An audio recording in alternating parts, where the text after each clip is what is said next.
Welcome, everyone. Thank you for joining us for this webinar on youth navigating the climate governance spheres in Asia Pacific region. My name is Mridul Upadhyay, and I'm the regional coordinator for youth political participation and youth peace and security at UNDP Asia Pacific. Before we get started, please take some note of the brief information. As we are meeting in a webinar setting, only the main speakers will be on the screen today. Um, as you can see, you might not have access to the mic and opening your cameras, but we have an option for Q&As where you can share your comments and questions. Also, this event will be recorded for documentation purposes. Now about this webinar, as we already shared earlier, the Asia Pacific region has about 1.1 billion young people in the age group of 15 to 29 years. That makes up to more than 25% of the region's population. Despite their active role in climate action, we have seen they have been taking up the floor in multiple ways. We see that their engagement in climate governance and in policymaking in general has been quite low. We know only 1.84% of parliamentarians in this region are actually under the age group of 30. And that is because of several barriers related to youth engagement that could be related to social cultural norms, legal hurdles, or institutional barriers. We know that about 78% of youth reported never being included in formulating NDCs, and also about 62.5% view that this is more of a structural issue. So in this webinar, we are celebrating the lived experiences of young leaders in climate governance, despite facing this width of challenges that I had mentioned above. To start this webinar, I would like to invite Honorable Dr. Gangalal Tuladharji, who is the former member of Parliament of Nepal and who also served as the Minister of Education, Science and Technology, and Local Development. He is actually responsible for spearheading a loose forum of parliamentarian, which is named as National Campaign for Disaster Risk Reduction, and also for lobbying to make the constitution friendly with DRRM, Disaster Risk Reduction and Management, and also for developing or bringing the DRM Act 2017 of Nepal. He will be actually sharing his opening remarks as the opening speaker of this webinar on the lessons that he can draw from the successful youth engagement in climate governance in Nepal and how these can be replicated across the Asia Pacific region. Honorable Dr. Tuladharji, the floor is yours. Thank you. Thank you very much. Good morning, good afternoon, maybe good evening, everyone. It is a great privilege to join this distinguished panel and address an issue of immense importance, youth engagement in national climate governance. I am Gangalal Tuladhar, and I have been deeply involved in advocating for disaster risk reduction and management DRRM frameworks in Nepal, including lobbying for a DRRM-friendly constitution and the enactment of the Disaster Risk Reduction and Management Act 2017. Today, I will share an example from my work in Nepal on engaging youth meaningfully in climate governance. And I also will suggest practical approaches that governments across the Asia-Pacific region can adopt to empower young people as active stakeholders in this crucial process. Youth are not just the leaders of tomorrow, they are the agents of change today. Their lived experiences, innovative ideas, and energy make them critical to shaping national climate policies and disaster risk reduction frameworks. However, creating avenues for meaningful participation requires international effort intentional effort and structural reform. In Nepal, we have witnessed the value of youth engagement firsthand. The 2015 Constitution of Nepal is a landmark document that emphasizes DRRM as a shared responsibility across national, provincial, and local governments. It recognizes the primary role of local governments in DRRM, enabling direct collaboration with communities, including youth. During the formulation of Disaster Risk Reduction and Management Act 2017, we actively engaged youth organizations to provide input on how the legislation could address their concern. Let me highlight a few key examples. First, youth-led organizations were involved in community consultations to identify disaster risks and propose local solutions. Their insights shaped preparedness policies tailored to the needs of vulnerable populations. Second, we partnered with youth networks to deliver workshops on disaster resilience and climate adaptation. These programs not only built technical knowledge, but also inspired young people to take leadership roles in their communities. Third, youth volunteers played a crucial role in raising awareness about flood and landslide risks using creative methods such as street rally and digital campaigns to reach diverse audiences. These efforts have strengthened youth participation in local disaster governance structures, demonstrating that with the right opportunities, young people can drive impactful change. Based on Nepal's experience, I believe other governments in the Asia Pacific region can take the practical steps to engage youth in climate governance effectively, like governments should institutionalize youth participation in climate and disaster governance by including youth representatives in national climate commissions and disaster management committees, and establishing youth advisory councils to provide regular input on climate policies. For instance, the Philippines Climate Change Act 2009 and DRRM Act 2010 mandate high-level commissions that integrate disaster and climate adaptation processes. Similarly, Nepal's Local Government Operation Act 2017 empowers local governments to collaborate directly with the youth and community groups. Governments must prioritize resources to train young leaders in disaster risk reduction and climate policy. This includes providing access to technical training on disaster preparedness and climate adaptation, and implementing mentorship programs pairing young leaders with experienced policymakers. Marginalized groups, including women, non binary individuals, and indigenous youth, face unique barriers to participation. To overcome this, ensure gender sensitive and inclusive approaches in climate governance policies, and provide safe platform where marginalized youth can share their perspectives without fear of discrimination. Encourage youth led climate action at the community level by establishing local disaster management funds that youth organizations can access for initiatives, and recognizing and scaling innovative ideas from youth groups such as climate smart agriculture projects or digital awareness campaigns.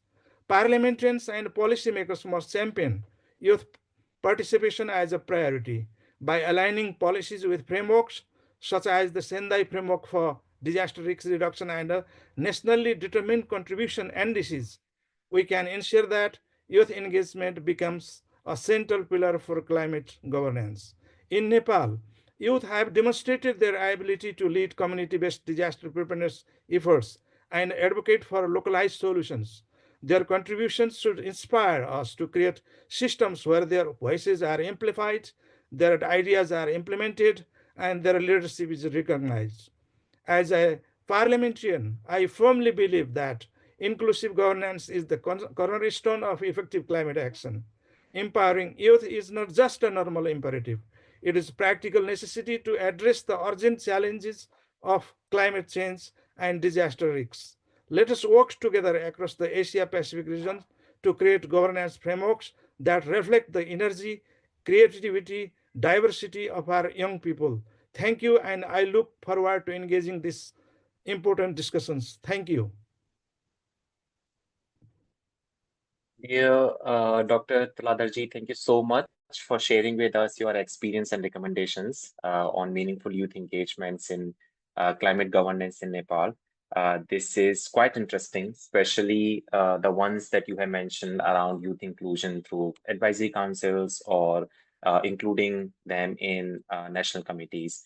Something similar that we are also trying to work upon is that we noticed young people are getting some opportunities to participate at these national or local level platforms or conference of parties, COP like international meetings as well, which are related to climate change. But collectively, we really have any understanding of what happened because of these young people's participation. If young people participated in, let's say, a youth advisory group or a national committee or any international or local level COI or COP-like meetings, what actually changed because of their participation? And stakeholders really want to understand, really want to have this proof of concept. So under the banner of youth engagement, youth empowerment climate action platform, in short, YECAP, and UNDP with our partners like UN Women, Climate Parliament, the Earth, UNICEF, East Asia Pacific Regional Office, UNICEF, South Asia Regional Office, and World Assembly of Youth, we are attempting to generate that proof of concept through an initiative called the Regional Youth Parliament on Climate Action. Now, what this is, so I'm pleased to share with you all that in the first pilot in this year, 2024 and 25, RIPCA in short, Regional Youth Parliament in Climate Action, is currently hosting 15 youth leaders from 12 countries with close ties to decision-making spaces. So, as Dr. Tuladarji, you mentioned, we have young member of parliaments in this, young member of state assembly, young civil servant coming from government agencies, climate negotiators, member of national and subnational youth parliaments, youth councils, member of consultative or advisory panels with the government and entities, all of these. Now, what we are trying to do with RIPCA is that these amazing young leaders are strategizing and identifying specific avenues to enable youth inclusive climate governance in their countries. So this is an attempt to, of course, recognize and also make a strong case for supporting youth leadership in formulating and implementing climate strategies. I would also like to pass the floor to Mr. Joshua Bellion to share the insights that we have collected so far while working with these amazing young leaders at this early stage of Regional Youth Parliament on climate action. Joshua? Thanks, Mridul. By sharing their knowledge and experience, RIPCA members together, they shape and influence climate policy. So we've been working closely with all the RIPCA members, understanding their work as an individual, their journey into governance and political influence. These young people are working together in the policy changes in the field of climate policy development and regulatory framework, which looks at the biennial transparency report, which is going to be submitted this year, your NDCs 3.0, which will be submitted next year, and many more climate policy. Another one is looking into renewable energy, developing green and blue infrastructure and sustainable urban development policy. Another angle is trying to integrate ecosystem management, environmental compliance and water governance. And another one is also looking into climate financing mechanism and economy at large. And this year's COP is huge on climate financing as well.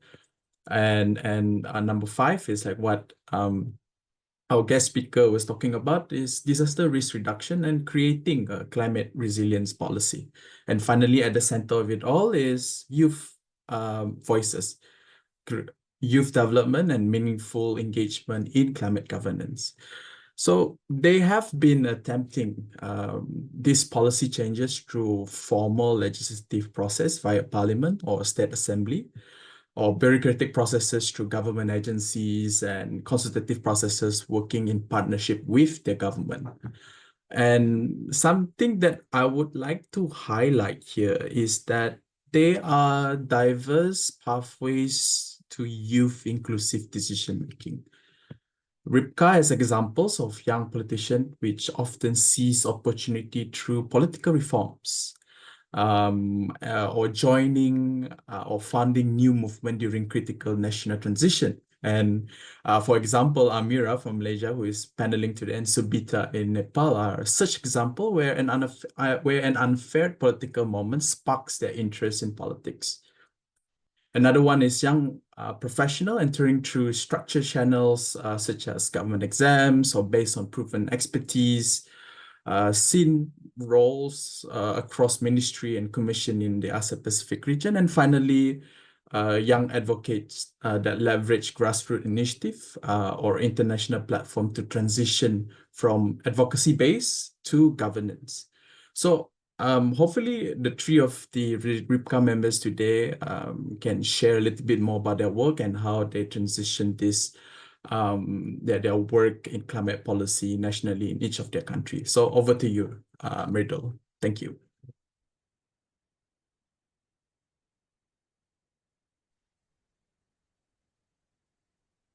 Thank you, Joshua. Hope you can hear me. Yes. Great, thank you so much. Sorry, there was some power connection at my end. So yes, let's hear more directly from these amazing leaders that we have at Regional Youth Parliament on climate action. And to moderate the panel discussion and the rest of the webinar, I would like to pass the floor to Ms. Diana Torres, who is the Regional Governance Advisor at UNDP in Asia Pacific. Ms. Torres, the floor is yours. Yeah, thank you, Myrtle, and thank you, Joshua. Thanks for the invitation to be the moderator of the panel. I feel very honored and looking forward to the conversation today with these amazing young leaders that we have today. So the title of the panel is Navigating the Climate Governance Sphere in Asia and the Pacific. We will have around 40 minutes with 3 panelists where we would like to hear your experience and your recommendations on really what is the experience that you are managing to influence, to drive, what are the tools, the knowledge that are required to equip young leaders to meaningfully participate in climate governance and climate decision making. So that's what we are. So let me introduce our panelists today, who are member of the RIPCA. So we have Mrs. Amira Aisa, member of the State Legislative Assembly in Johor, Malaysia. Mr. Duncan Wowi, National Youth Development Authority in Papua New Guinea, and Mrs. Samantha Tian, IPCC and co-founder of the Sustainable in Singapore. I hope I got your names right. If not, apologies in advance. So just let's start with a 1 minute and a half introduction from each of you. So tell us all about a little bit about you, who you are, and then we will proceed with 2 rounds of questions, 1 for each of you first, and then we will move to the second round. Just to remind everyone that we encourage you to post your questions in the Q&A chat box, and then we will try to have a segment of around 20 minutes at the end to cover your questions and get more interactive engagement. So Amira, over to you for a quick Thank you so much. Okay, thank you so much, Diana. My name is Amira Aisha, so you pronounced it right. I'm currently the State Legislative Assembly woman for the seat of Puchu Wangsa in Johor. I was elected in 2022, but I'm also co-founded and the current acting president for my own political party, which is called Malaysian United Democratic Alliance, or MUDA. We're the first youth-led party in Malaysia, and we champion various issues, one of them being climate change, transparency in governance, law and order, and in various human rights issues in Malaysia as a whole. Thank you. Thank you for sticking to the time. That's great. Welcome, Amira. Mr. Duncan, do we have you here with us? Yeah, thank you. Yes. Quick introduction about yourself. Thank you, delegates. Thank you, panelists, the facilitators. I am Duncan. I I am a youth advocate in Papua New Guinea, in the South Pacific region. I'm working for the National Youth Development Agency of the country of Papua New Guinea. And I have done a lot of youth advocacy and youth work down at the local level. And it's a pleasure to be sharing my experiences with the panelists and the participants. Thank you. Thank you, Mr. Duncan. I shouldn't call you Mr. Duncan. It sounds like already too senior. We are bringing up the voices of young people, right? Samantha, over to you. Hi, I'm Sam. Very nice to meet you from Singapore. Thank you very much to the team for having me here. Very excited to also be part of RIPCA. A bit about myself. So I founded a social enterprise called Sustainable that looks at marine conservation in Southeast Asia. Since 2017, really looking at advocating for youth inclusion for marine conservation solutions, especially in capacity building, and also working with local communities. But at the same time, I am also currently with the IPCC, the UN Intergovernmental Panel on Climate Change, working as the Deputy Head of Operations for Working Group 2 on adaptation. And I think for me, the IPCC reports have been very pivotal in driving progress for climate change. So I'm really advocating for a lot of youth inclusion how do we grow young scientists? How do we have more of their voices to the table? How do we do IPCC Assessment Report 7 that is also applicable for not just governments, but also for all youth alike? So yeah, that's just a bit about myself. Yeah, back to you, Diana. Thank you, Samantha. Looking forward to hearing more about your work. So as you can see, we have young leaders representing 3 different jurisdictions, countries, and working to influence policy and programming at different level, the parliament, legislation, as well as local level, like in PNG, as well as at the international level, like Samantha is doing her work and advocacy in the IPCC platform.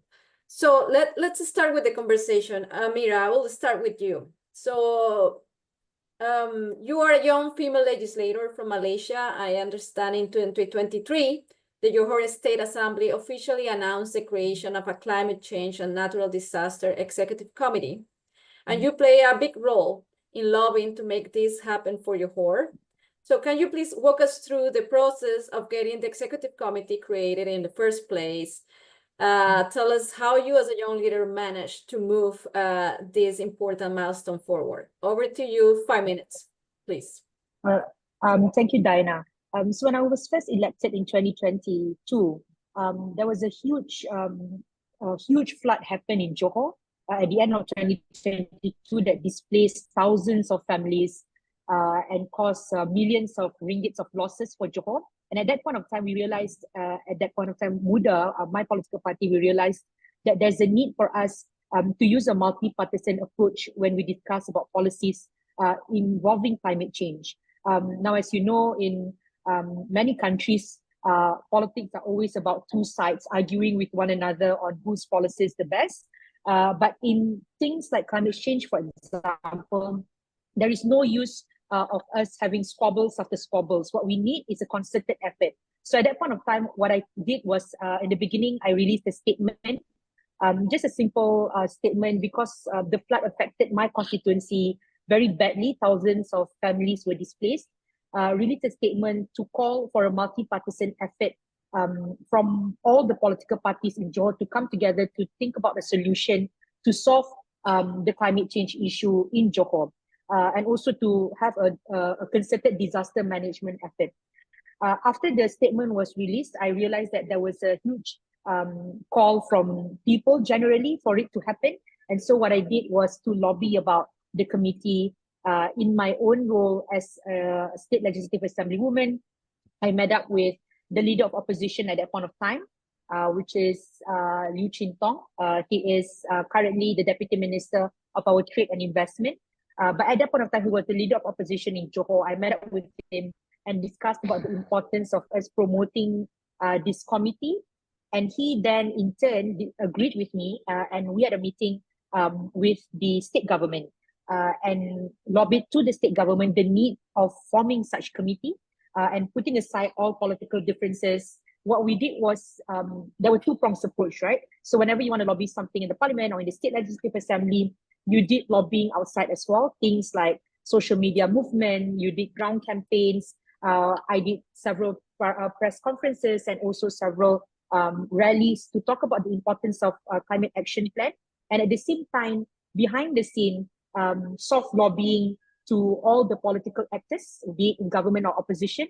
And in the end, we all agreed in 2023, at that point of time, the government said, is it okay for them to present the idea? And for me, it's regardless of whoever presented the idea, the most important thing is for it to be passed, right? And so the government presented the bill for the committee to be passed, and it was unanimously voted in the State Legislative Assembly for us to form that committee. And it was the first of its kind in Johor, and the first of its kind in Malaysia for us to have a multi-partisan committee in the State Legislative Assembly talking about climate change and also disaster management. Thank you, Amira. Congratulations for that big achievement. Very, very important. Maybe just a follow-up question before we move to our next speaker. As like, it seems that you have a very clear kind of pathway on how to advocate for this policy change in terms of using communications, soft power tools like lobbying, and you have a conceptual clarity on the need to bring forward the opposition parties and make it a multi-party effort. That's great. Tell us a little bit of the challenges that you as a young female leader, I'm sure it's not always easy to persuade senior people, especially with more experience. So tell us a little bit about that and how did you overcome those challenges? Yeah, of course it I mean it sounds smooth because it has been passed. And I just take you briefly through the process, right?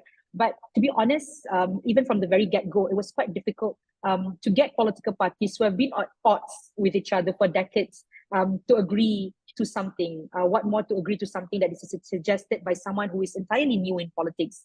Among the challenges that I faced was in the beginning, even to approach the chief minister or to approach the experts in charge of climate change in Johor, it was quite tough. One, you being in opposition, it was quite tough for you to have a formal discussion or negotiation with the government of the day. So that part was actually something that was very difficult. And so I realized then that there is a need for me to have a partner to promote or to lobby about the committee. And hence the reason why I started with meeting up with the leader of opposition, which is Liu Chintong. And kudos to Liu Chintong and also his party. They've always been accepting of young people, and they've always been accepting of the voices of young people, regardless of us not being in the same party. I appreciated that. And so with that discussion, we realized that it could be more effective for it to be led by the opposition as a whole than from a singular party. So I think the challenges was to know how to sort of figure out, although you might want to be the person who champion this particular issue alone, but the most important thing is to reach the goal. And so having to sort of take a step back and allow Liu Chintong to lead the effort from the opposition rather than leading the effort alone, and then allowing the chief minister to present the proposal rather than us presenting it ourselves to get the committee passed in the first place. Because as I mentioned, the most important part is to get it passed. Of course, during these discussions, there were also a lot of disagreements. There were a lot of questions of whether or not we need it. And hence the reason why we also have to stage rallies and also multiple press conferences to push from the outside.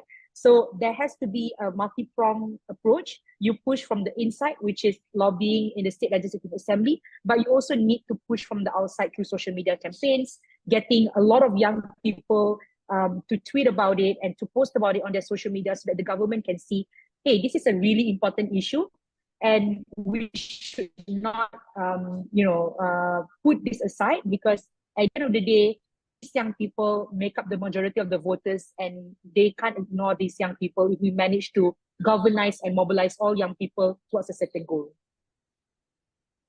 This is fascinating, Amira. And again, congratulations. And we'll get back to you specifically. It will be good also to learn more about your trajectory on understanding how to strategize a game plan in order to identify who are the power actors, who can be partners in your plan, and at what point bring social pressure or social advocacy in the game. So yeah, let me get back to you in the second round of questions.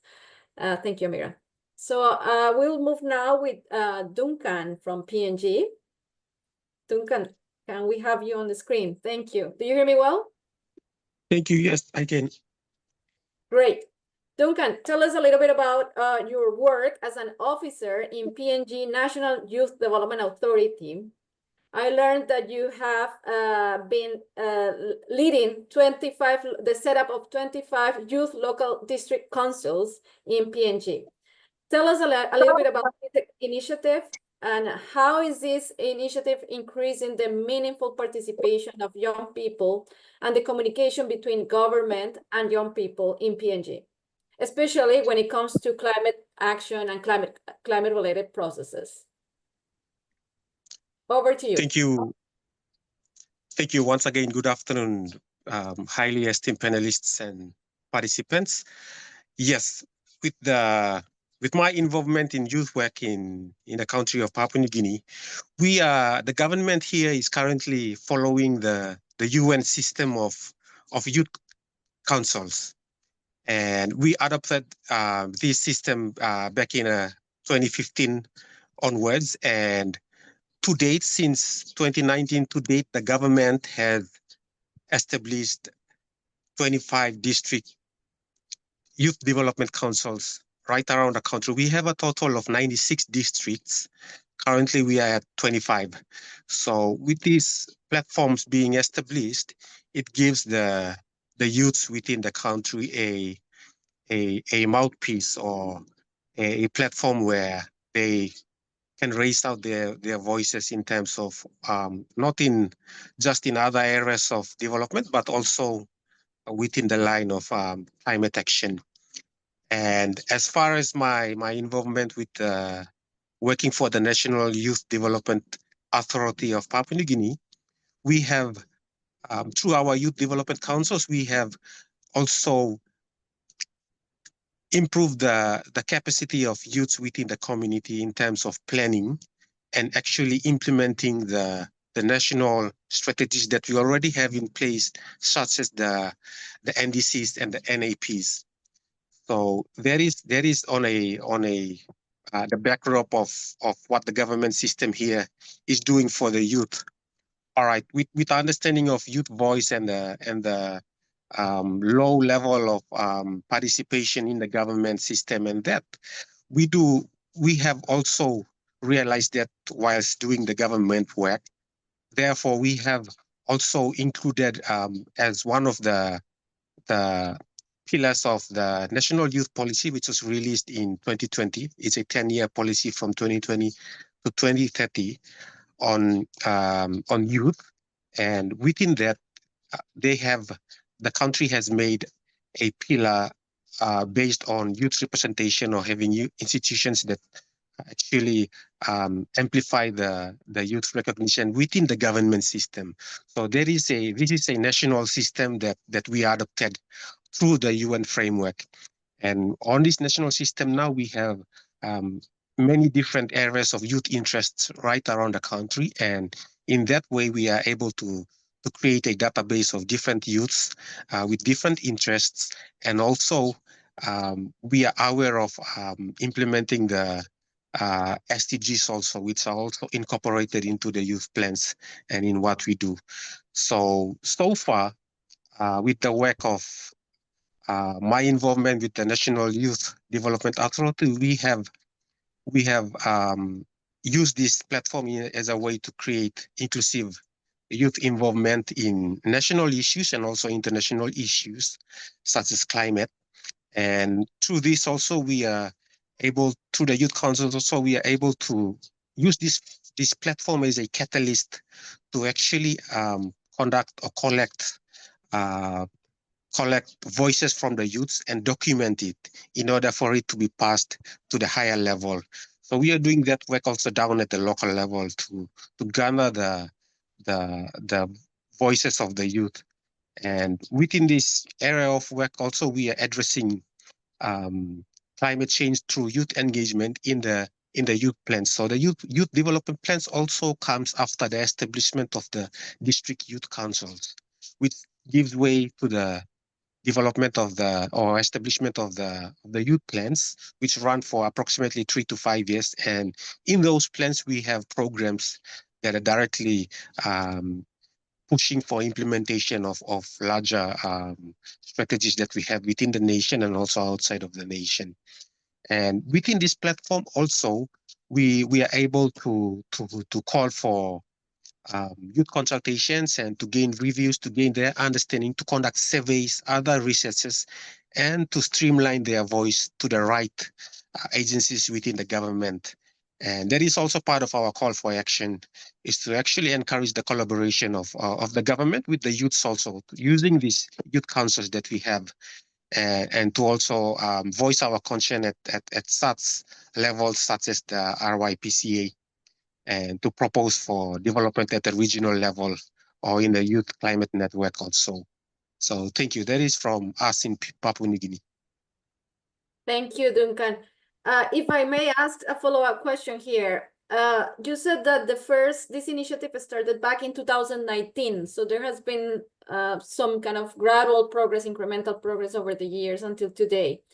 If you can think of some lessons learned, what's working from these youth district councils and what's not over the years, so you can reflect a little bit back on the lessons learned. And especially we heard today in the morning, or at the beginning of the webinar, that young people face a lot of technical gaps in terms of engaging meaningfully in climate processes and climate decision making, like the NDCs, for example.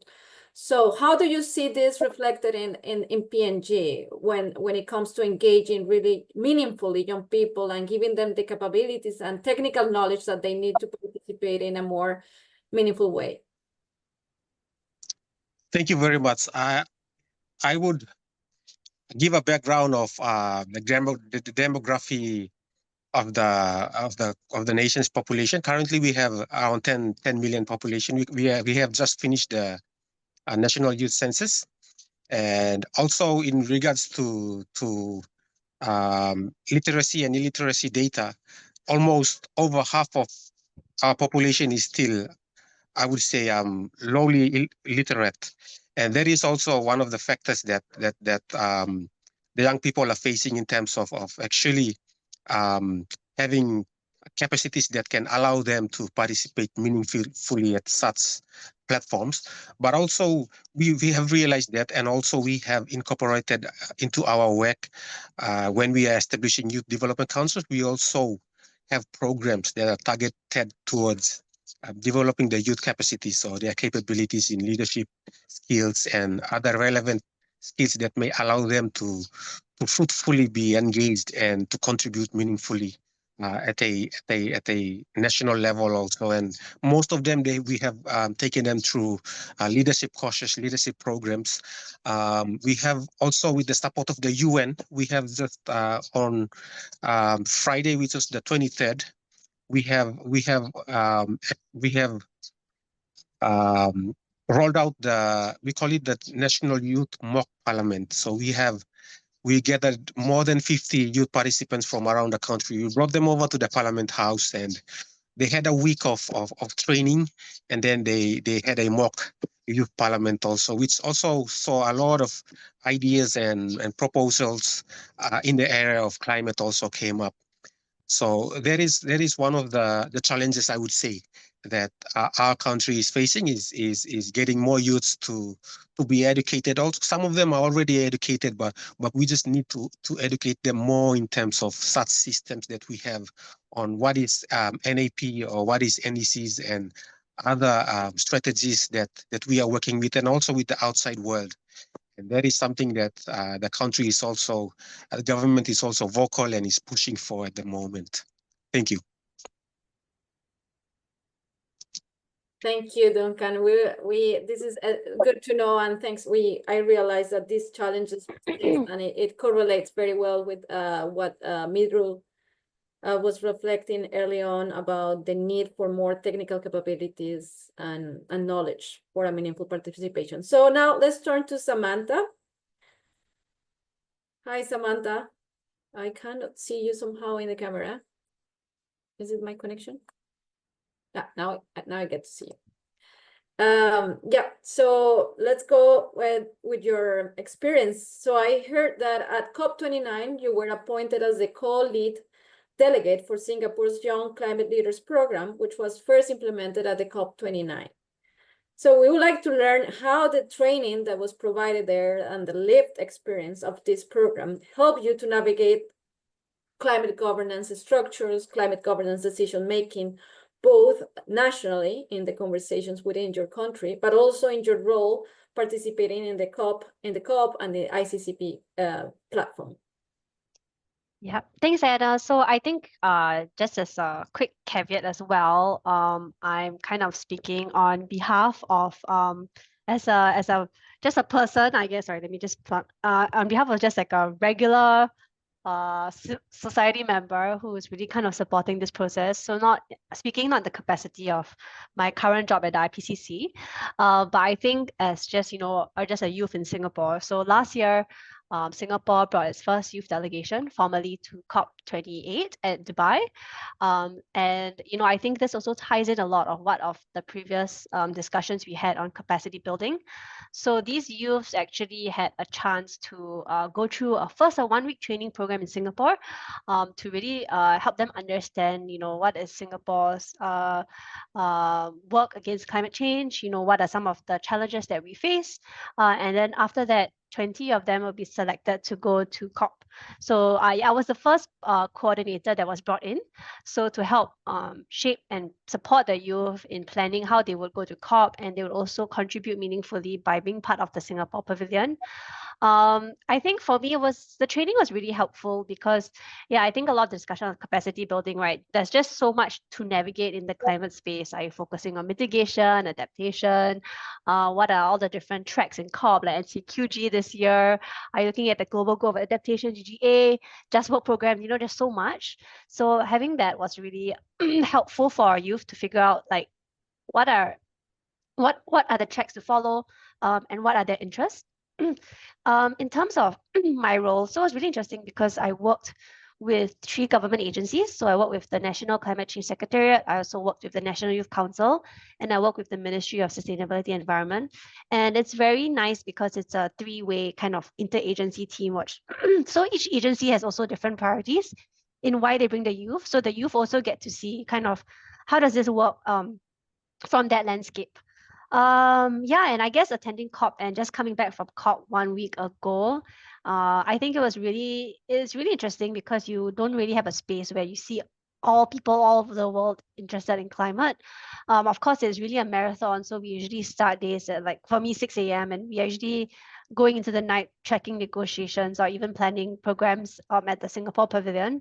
But I think only when you're on the ground and you also get to meet other like-minded youth, you kind of realize the power of youth because, we are really passionate, and, even when negotiations went too late, we were able to take turns to kind of track what was going on so that everyone could have rest. So I think that's really the power of youth that we have. But it also helps you kind of navigate kind of like climate structures. Each country negotiates differently. Each country has different national circumstances. So I think that whole capacity building program really helps you prepare. Not a lot of people come to COP and feel very lost, especially if it's their first COP. So I hope that kind of gives a bit of an overview.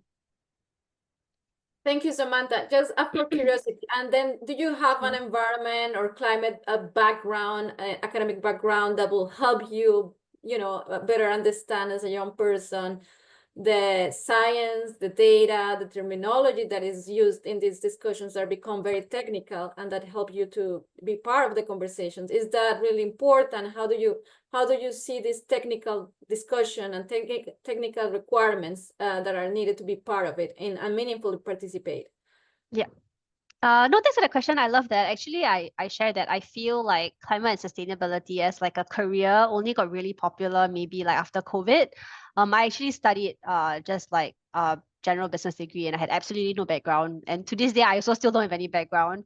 I'm more trained in like how to organize. I kind of come from the corporate sector, so I was actually more trained in like kind of supply chain, human resources.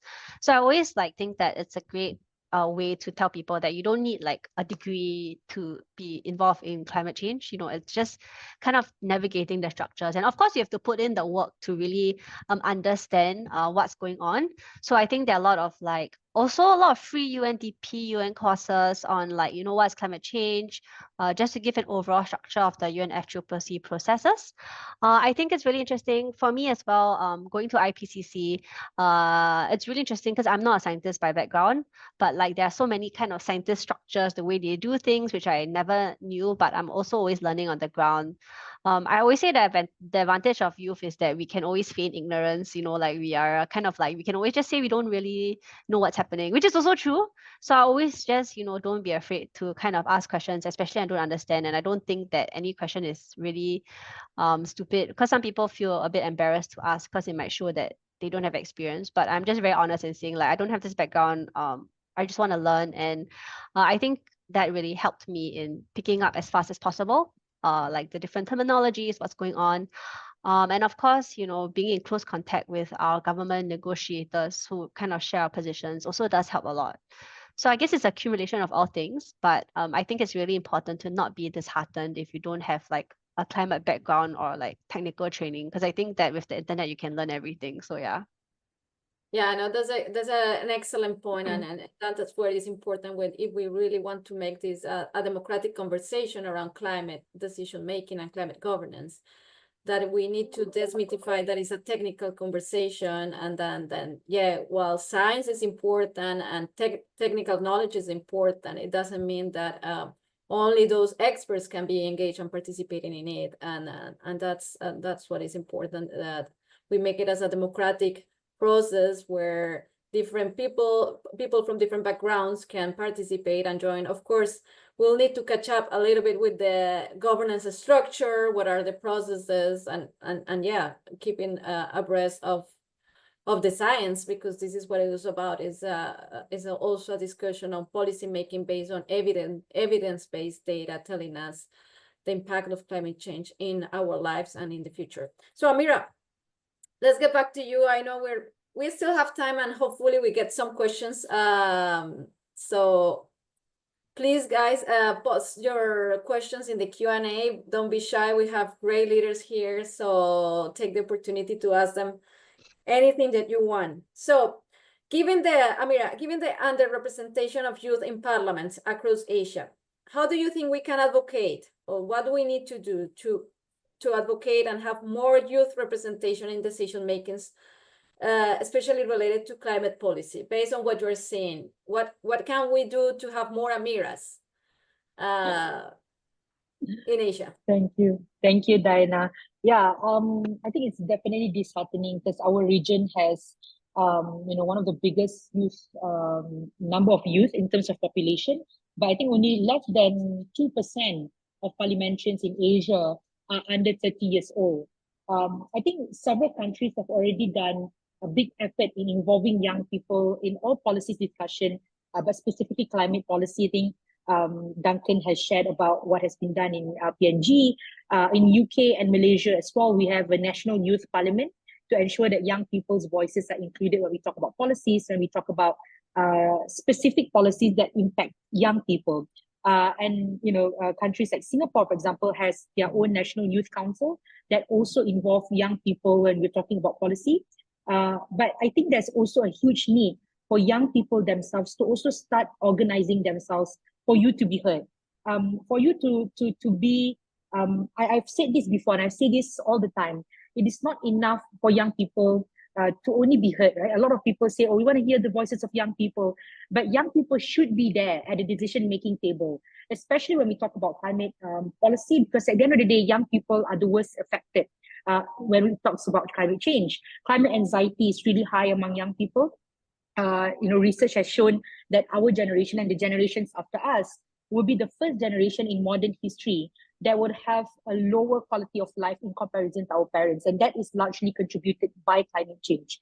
And so you look at efforts, for example, like Greta Thunberg, how she mobilized Fridays for Future and advocate for climate change. Even without being a parliamentarian, even without being in politics, you can still impact policy making by making your voices heard. And young people have the advantage of social media in your hands, and creating campaigns through ground campaigns, through social media campaigns are very much effective, because let me tell you, nowadays, politicians, we are on social media all the time. We read what young people say, and we are very, very scared of losing young people's vote. So if young people can mobilize and make your voices heard, the politicians can't ignore you. The policies that you are championing will be heard. For myself, for example, me and the 29 co-founders of Muda, we decided that we have had enough of waiting our chance at being elected, and we form our own political party, because we believe that, and we made it a youth-led political party, because we believe that this political party is not just a platform for us to win in political elections, but it is also something that acts as a movement for us to push other political parties in Malaysia to put forth their young people. And after the establishment of Muda, we can hear a lot of the young people in other political parties have started to make noise against their higher ups, saying that, hey, if Muda can put in young people as young as 22 years old as their candidates, why do we have to wait for you to retire at the age of 80 and 90 years old? And this kind of ripple effect has created a trend where more and more young people have been put in as candidates at a winning seat and affect policy directly. And this will in turn impact climate policy as a whole, because nowadays, as you're looking at young people in general, a lot of the issues that arise about climate change comes from the young people. And so I think young people have to mobilize and organize for you to be at the decision-making table. Thank you, Amira. So many questions I will have for you, starting from the origins of your political party and the youth movement. When did it started, and how, what kind of, when your political career started and what drove you into that? That's one question. But if I might ask, second one is now coming back to the NDC process and negotiations. Is there, are you engaged in that? What do you see the space for young people to be engaged in the NDC negotiations, given that you are leading the youth political party in the Johor State? Yeah. I started as a student activist. I think many politicians started off as activists themselves. But, you know, initially I never thought I'll join politics. I always be one of those people who sat on my high horse and thinking that politics is dirty. I will not join politics. But then, you know, I realized that if you want change, you have to be the change. And so in 2020, there was what we call Sheraton Move, which was an internal coup against Malaysian government. And that was when we realized that Malaysian politics have always been plagued by different problems caused by different actors, just repeating over and over again for decades. And so we realized that there is a need for young people to sort of come up front and say that we've had enough of these political dinosaurs and we want to be there making our changes ourselves. And so we formed our political party. We submitted our registration for the political party in 2020, but it was not without challenges. It wasn't passed formally through the Registrar of Societies. You know, we were called to the police office for investigations multiple times. Some of our friends were wrongfully detained by police.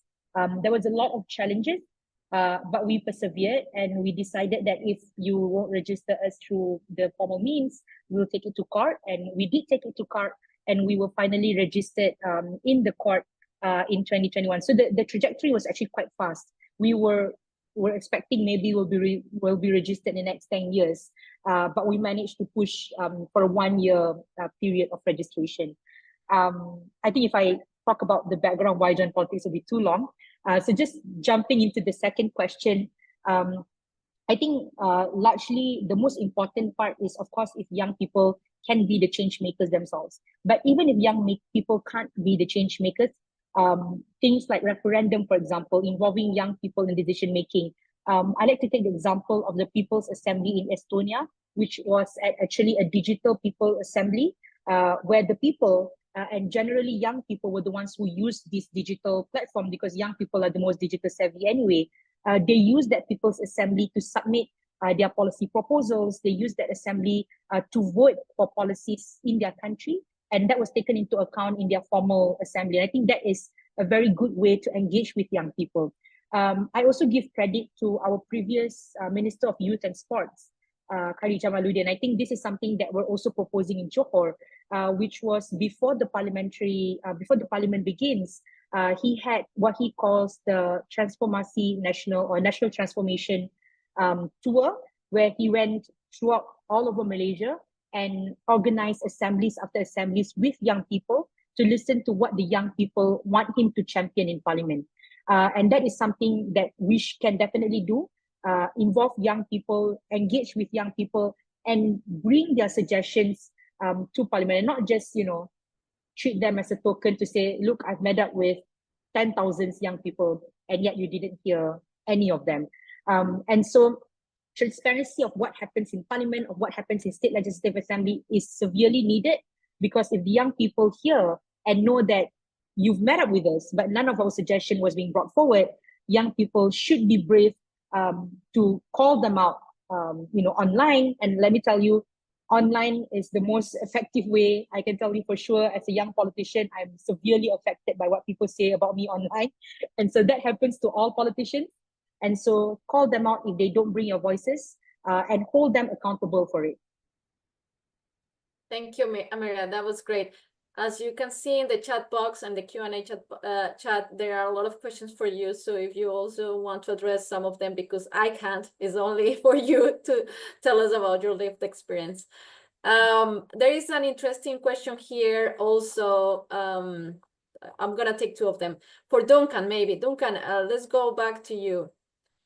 First question will be, what is your moving forward, what are your priorities working in the National Youth Development Authority? What would you like to see change, and what will be your kind of the ambition of change that you would like to see happening in PNG? Do I have you with me, Duncan? I cannot see you.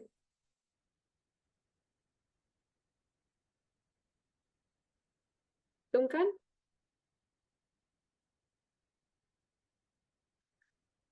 Maybe we lost connection with Duncan.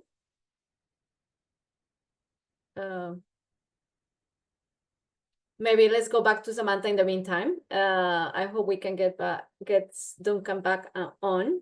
Samantha, there are interesting questions. Let me go. It's a lot to read there.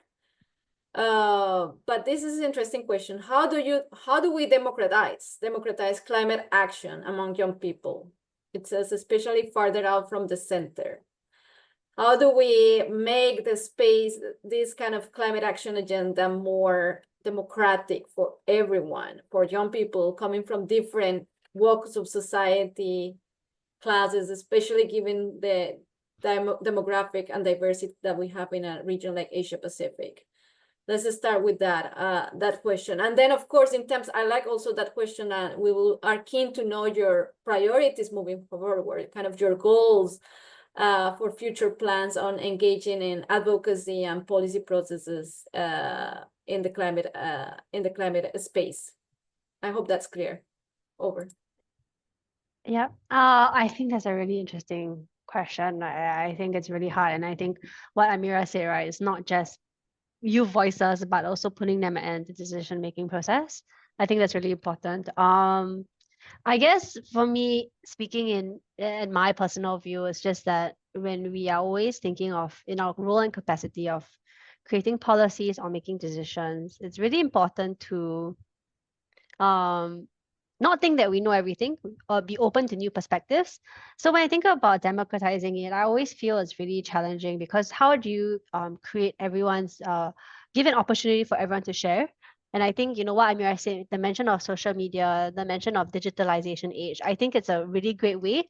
So like, for example, whenever, even in the IPCC, when we want to call for consultations, we make it an open consultation to our authors or our scientists or people who are nominated by the governments. So I think that's a great way to really leverage inclusion of voices. And I also think that, we talk about a lot about youth, but we also need to include people indigenous people, we need to include seniors as well. It's not just youth inclusion, but thinking of a strategy that makes it wholly inclusive as well. That's really important. So I think if coming from an operations standpoint, I would say like before any decision is made, it's really important to advocate and also spread awareness of what you're trying to do, and also create avenues for people to provide feedback. It's like very simple. It's even just like creating a form on your website. So for example, in Singapore, what they did for our NDCs as well, they actually did a public consultation where it was like an open form on a government website where everyone could access and provide input in that sense as well. From a youth perspective, what was also done was this thing called a youth panel. So that was really interesting because it got all youth to come together to co-create policies that were presented to our government. I was not actively involved in it, but as a youth who was watching other youths lead this process, we were also like consulted and given time to go and see what they have proposed, and also to provide input and feedback. So I think it's quite good as well for youths in our own scope as well to also be inclusive to other youths, and that's something that I'm also trying to be very mindful of. So I hope that kind of sets a bit of ground. Yeah. Thank you, Amira. Thank you. And thank you, Duncan. We have you back. We lost you for a second, but it's good to see you again. Thank you. Do you want me to repeat the questions? Yes, go ahead. Yeah, so many questions, but I will repeat the question that we posed to Samantha. And it was, one is, what needs to be done to democratize further, the climate action, the climate governance and decision-making. So we can include the different demographics of young people, but other groups that we have in our region and in our countries, especially in a context like PNG, where you have a very diverse society as well, with the highlands, with people in other. So how are we ensuring that people from all sectors and parts of the country are able to participate, young people, and make this a more democratic process? And the second, also would like to hear more about your vision working in the National Development Youth Authority. What's your vision moving forward for the next year? What are some of the changes that you would like to see happening, mobilizing young people around the climate agenda? Thank you. With the first thing that I would like to advocate here is, although we do have the youth development councils with the government must also institutionalize the role of these youth councils in the national government structures. That is because the current challenge is, yes, we have established youth councils, and the laws, the legislations has to allow a youth representative within the local level or the district level and the provincial level, and also up to the national level. So that is one of the main challenges. And also the youth council is also are always advocating on this, to have a member of the youth, which is usually by law of the national youth law, is the chairperson of the district youth development council. The chairperson sits on the DDA board, or we call them the district development authority board. And having a youth representative in there allows for better representation and, yes, advocacy work also, and also to push for better youth decision-making processes in line with climate governance also. So, and I might just add here that climate governance is quite, the issue has been here, but the representation and the understanding of youth involvement is something that is now a new foresight for the National Youth Development Authority to advocate on this also, and to get the relevant agencies to see that youth must be involved in such decision making, especially in regards to climate governance. And although there are some representation of youth within their line of work, but having the recognized government system be involved and with their our involvement also being put out or visible in terms of media and through a streamlined national strategy through the recognized government system of the youth councils. In addition to that, also the challenge, one of the challenges the youths are facing here is also having UN and other development partners to actually partner with the youth councils, because the youth councils have already provided that opportunity for engagement now. So with the youth plans also being established, and that it allows for the youth councils to market our ideas, our plans, our programs that we have developed at the local level to a greater level, and to allow for collaboration and for partnerships to develop also. So that is one of the, although it's a challenge, but it is also an opportunity for the youths within the local levels to actually use the youth council to actually market our issues and frame up programs also. And also we also call for capacity building. There is I cannot stress this enough. We call for greater capacity building and resource allocation to the youth councils also for the government to understand that youth is a paramount aspect of any development matter here. And also adding on to that, the youth councils, we want to work in alignment with government national efforts and the global framework, but we also need visibility. And with such platforms as this, the RIPCA and the YECAP and all of these other platforms, we welcome that, and we are really happy to be part and parcel of this, and to actually represent the youths and to voice out our concerns here is a pleasure for me. Thank you. Thank you, Duncan. Dear panelists, we still have some minutes to go and a lot of questions. So if you don't mind, I'm gonna take some questions from the chat and pose it for all of you. So there is this question that says, to all panelists, can you speak on decolonization strategies in climate action? With the global north essentially limiting reparations for the global south, as we continue to face the biggest impact on climate change, what are the pressure points we need to focus on? I think this question is coming very fresh out of what we have seen in the COP in Azerbaijan. So I don't know, hopefully you have time to reflect. I'm sure you had. So Amira is nodding. Over to you, Amira. How would you like to answer this question? Yeah, I think this is a very, very interesting question and need to be talked about more. So I'm very happy that the recent COP discussed about this. Malaysia was just recently included in the list of countries that were eligible to receive the loss and damage fund from COP last year, if I'm not mistaken, that we were put a part of it. I think largely from the global south, our countries and our leaders have to come together to put more pressure to the countries of the global north, because unfortunately, we are not the ones who emit the most carbon emission. Most carbon emission are emitted from more developed countries, but us being one of the worst impacted countries, for example, Asia and the Pacific is one of the most impacted region when we talk about climate change. Paris Treaty, I think, is one of the best example of how we managed to come together and ensure that every country has a commitment to reduce the carbon emission. I think one that they are trying to do as well right now is the Global Plastic Treaty, to make it as a legal accountable action against countries who fail to follow what was aligned in the Global Plastic Treaty.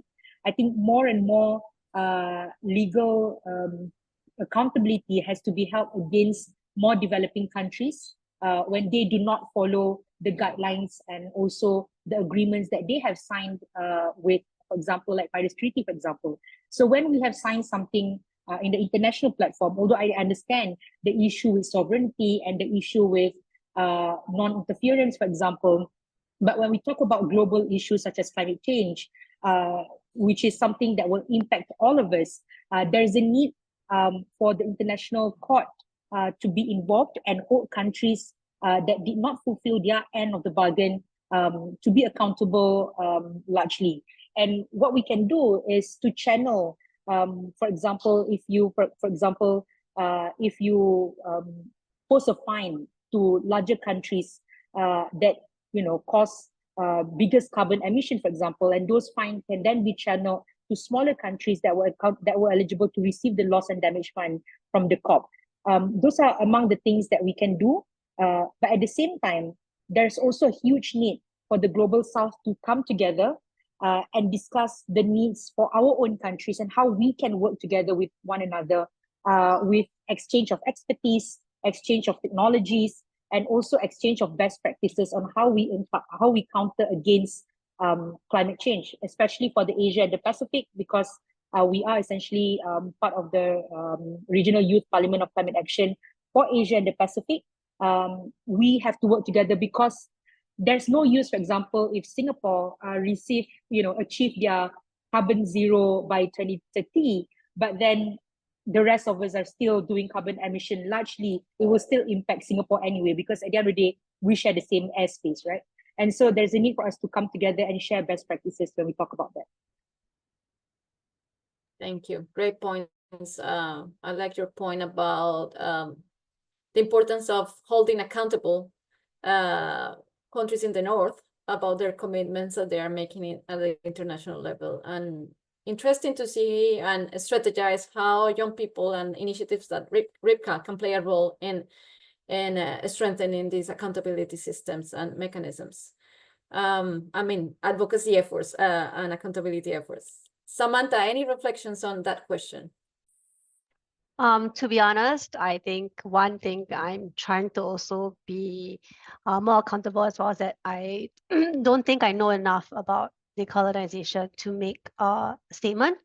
But I did want to kind of build upon the points about what Amira said, because I think, I think historical footprint, right? Like Singapore, our emissions are only 0.02 of the world's emission, but we have to collaborate and work together to really identify right solutions, what are the partnerships, how can we work together to faster facilitate the transition to hit our net zero target. So I think that's really, really important that I wanted to highlight.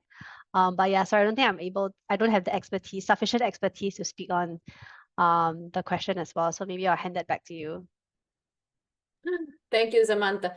I think that question is also related with the disappointment that countries from the South found in Baku last week in terms of the commitments and pledges for climate finance. And it's also related to that, since you were at the COP.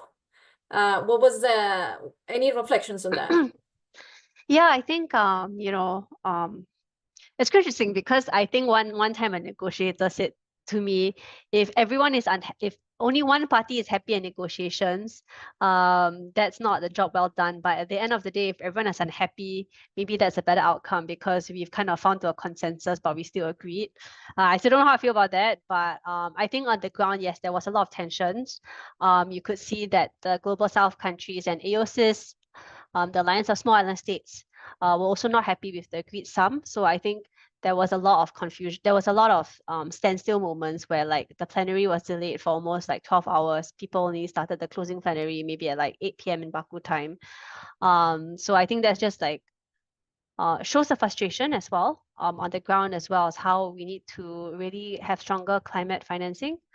I'm glad they agreed to a sum of 300 billion. Obviously, it's insufficient, but I think that's where individual country actors can also step up and also play their part as well.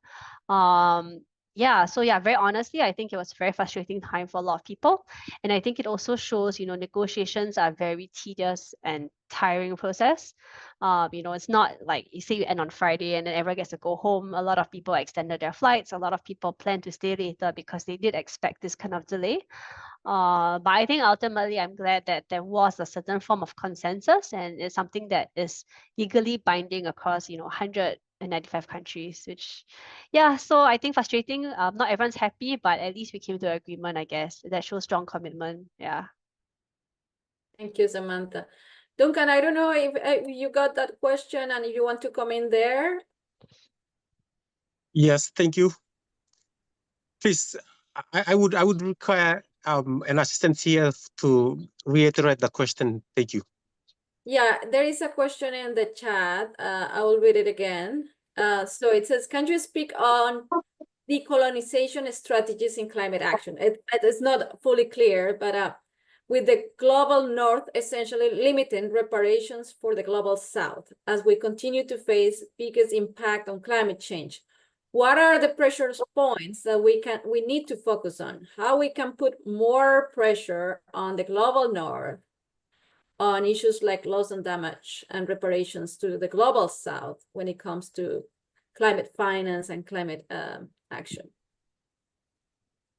Thank you very much for that wonderful question here. Actually, in the context of, I would say, the Melanesian region and also the Pacific, as everyone has already known by now, we are facing the biggest impact of climate change in any way in the world, I would say.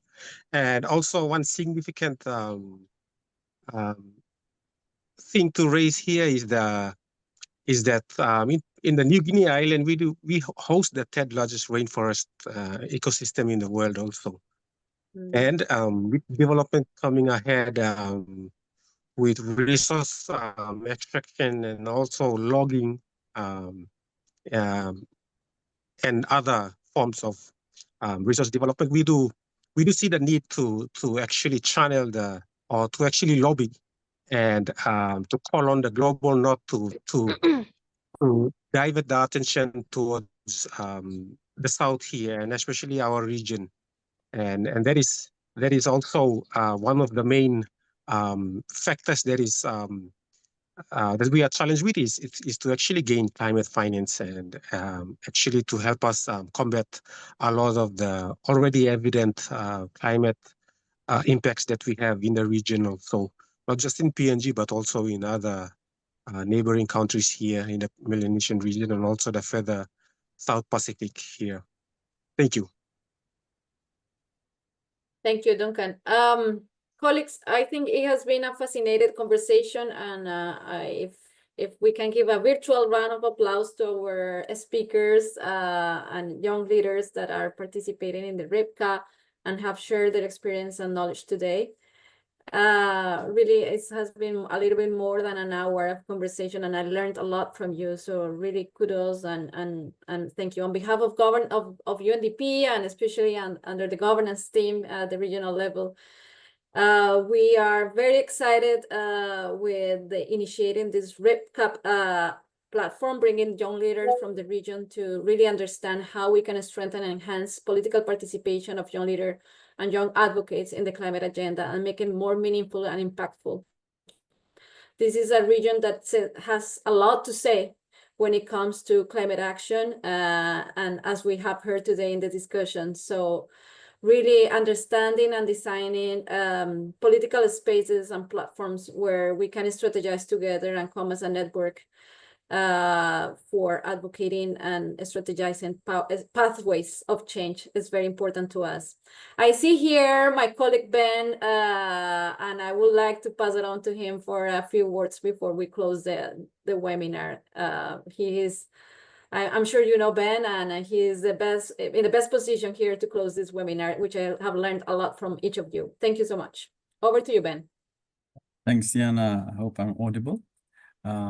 Just want to thank all of you for being part of this regional initiative that we are starting. I think it is just the testament and the stories that you're sharing of how things happen inside the room, around the room, is really what will hopefully galvanize and energize colleagues who would like to come into that space. There's a lot of young people who are out demonstrating their willingness to make a change, but ultimately not everyone is able to influence and impact decisions that will have a direct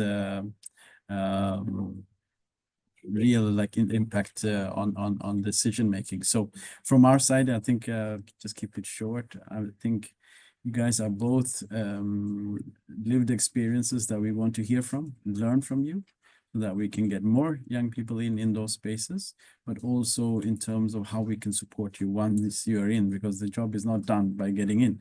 And that is a longitudinal kind of ongoing support, and it will differ basically if you are a civil servant or if you are a member of parliament or if you are a young activist. You will all need different type of support, but collectively we can create this platform where you can also help each other grow and have more impact on the acute situation of climate change. But thank you so much, everyone, for being part of this family of movers and shakers. I really appreciate all of that. Thank you, Diana and Joshua and Ritu for organizing this. Back to you. Yeah, I think we get back to Mirul, who wants to give us some closing insights, just to summarize a little bit the conversation. Over to you, Mirul.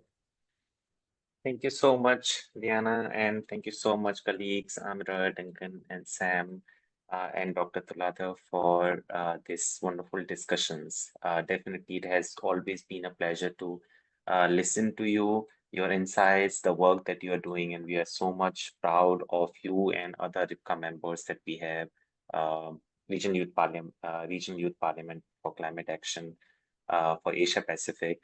And this is definitely a testament that all of you people, while you are coming from different kind of approaches to youth governance, Amira, while you are with us as the member of Legislative Assembly of your state, we have Sam, who is with the government agency, and Duncan, who is managing a youth department in the country.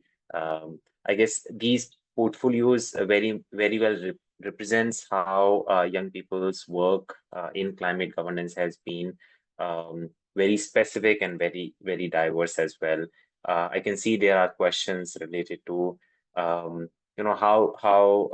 young people are actually make it happen, and that's what we are trying to do with RIPCA, and by having you and giving you this space where you can strategize and you can take some of these conversation forward, and also create those proof of concept as I was talking about. The stakeholders who are attending here, and I guess in general, will be very much interested of how young people like you are really making these changes possible for us and for other young people. Your examples, your work is definitely an amazing case study. So we will continue working with you, and we would like to share it more so that we can get more support for young people, more diverse, inclusive support for young people's leadership in climate governance. In summary, we understand from your work that young people are not just a stakeholder of these conversations, but young people are also key partners in fighting against the climate change. They are doing multiple things at multiple levels related to climate governance at the national level, while we have seen young people have been already engaging in the global conferences like COP meetings, ELCOI, all of these spaces. We have also really good constructive examples of their engagement at the national level and trying to engage directly with the decision makers related to climate governance. So to unlock their fullest potential, we hope that governments and institutions will actively invest in youth capacities, create inclusive decision-making spaces, as Dr. Toladar was also mentioning in his opening remarks, and also foster trust through sustainable engagement of these young people in decision-making. This is very much needed. We hope that together we can build a future where young voices are central to shaping resilient, equitable, and ambitious climate policies. With this, we are very thankful for all of you. Thank you, Ms. Diana Torres, for joining us as the moderator, and all the speakers and the participants for this conversation. With this, we will close this webinar, and we will also share the recording with you if you would like to see it later. So thank you so much once again, and have a nice day.